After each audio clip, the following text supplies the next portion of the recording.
So I have been making content for 10 years consistently. 6 years has been creating for my personal brand, and the other 4 years has been working with businesses to create content for them. Being behind the camera, documenting these business owners run their successful business has been an absolute cheat code. These are some practical business lessons that you can take as a creative. Number one is replicate before you iterate. A lot of us as creatives, we want to be original straight off the bat. And especially as a beginner, a lot of the times as creatives, we feel the need to be original, which is great. But if you are a beginner, a lot of the times it makes more sense for you to be able to replicate what you're inspired by. For example, say you're a filmmaker. We all know that being able to match or recreate a certain shot from a movie that you really liked is going to be beneficial, because maybe a specific lighting that you have to achieve and you have no idea how to make that specific lighting. You will learn new skills when trying to mimic it. And replicate before you iterate is something that I hear a lot of these business owners actually say. They don't want to reinvent the wheel. A lot of the times they want to see what's working in their industry,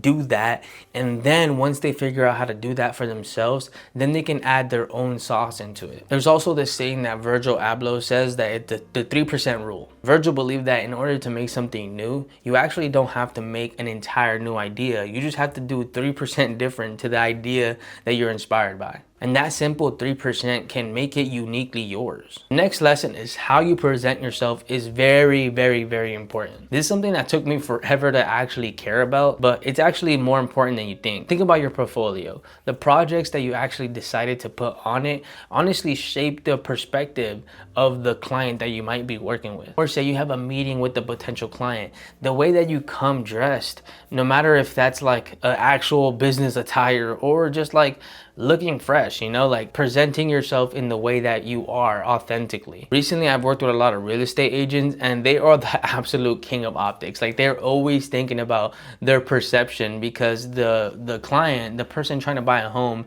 is trying to buy from someone professional and reliable. So they want to look the part. I mean, sometimes, I'll be honest, sometimes they lean a little bit too much that way, and they want to buy the watch and all the fancy stuff a little too early. But I would say even the watches and the cars can be important for their specific stuff that they were trying to sell, which is homes. They want to look the part. So as a creative, of course, that's not what I'm saying to do, is go buy a brand new watch, but how you present yourself is important, and it will shape the perception of the client that you're working with. The next lesson is failure is part of the process. One thing I noticed about business owners is that they're so comfortable with taking L's. They understand that the only way to grow is through these failed ideas. You can't grow without growing pains. And you got to keep in mind, a lot of these business owners lose hundreds of thousands of dollars on these failed ideas, and they still understand that that's just part of the game. So you as a creative, there's just very little time to dwell over failures. Like, say like you tried a project and you put in so much money into your short film and it just completely tanked and you feel like a failure. There's just no time to dwell on that, and it's just part of the process. This is part of your story that you're gonna tell later on when you make your next film that just completely blows up. It's just part of the game. The next lesson, make decisions fast. What I notice about these business owners is that they always have to be ready and be making decisions very quickly. And as creatives, it's the same type of battle. Like, your project that you're working on can look a million different ways based on these micro decisions. And a lot of the times, especially as a creative, we can feel emotionally attached to these ideas, that we feel that we need to overthink and overanalyze every single idea because we need it to be perfect. A lot of times, the best thing that you can do is just make a decision with the information that you currently have and just kind of just move forward. And chances are, like, you can go back. Like, there's a saying in business that, like, irreversible and reversible decisions. Some decisions are completely irreversible. So those are the decisions that you might want to overthink and overanalyze to make sure that you're thinking about every single piece that's getting affected by this decision. But nowadays, I think a lot of us can just simply click Control Z and undo everything that they just did. So there's very low risk involved. And of course, it doesn't mean to rush your creative process. That's the last thing that I'm saying.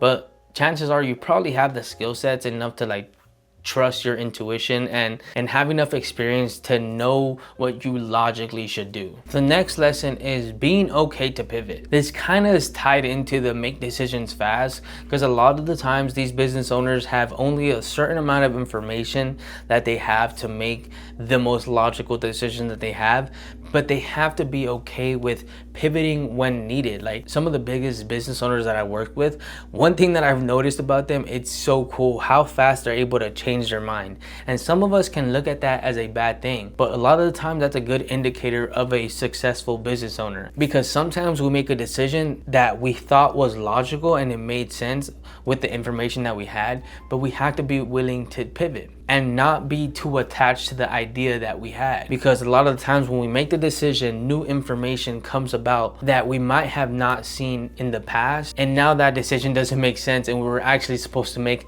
this decision instead. So be okay to be able to change your mind. Like sometimes you made all the pre-production in the world and you can be married to the idea, but maybe actually you didn't realize that it cost an extra $10,000 to make this idea happen. And maybe you don't have those $10,000, so you have to be okay to be like, hey, let's do this instead, and be okay with that. I have many more lessons that I've taken away from these business owners, but for today's video, the last lesson is being okay with rejection. These business owners can give a fuck less if someone doesn't like them, or if someone says no, that they don't want to buy their service from them. They literally can care less. They just go on to the next person. Think about the people door knocking and trying to make a sale for their solar company. These people are going door to door, slamming the door on their face. Chances are not everyone is gonna like your creative work. Like everyone has different tastes, so if someone doesn't like your work, that is okay. If you post things on the internet and it's just not resonating with people, be okay with that. I know it's a hard pill to swallow, but we have to be okay with somebody not liking our stuff. And I know as creatives we get a little bit too attached to our ideas, that sometimes them saying that they don't like our work, it's almost like saying they don't like us as a person. So we have to be okay with detaching the two things and being okay with people saying no and that rejection. So yeah, that will wrap it up for today's video. If you guys would like to hear some more business lessons that we can take as creatives, I would love to go deeper, because I have like notes and notes of like different meetings that I've been in, and honestly I kind of really like the business side of things, and morphing them together as a creative is just like a really fun thing for me. So if you guys want to hear some more, let me know in the comment section, and also let me know which lesson resonated with you the most.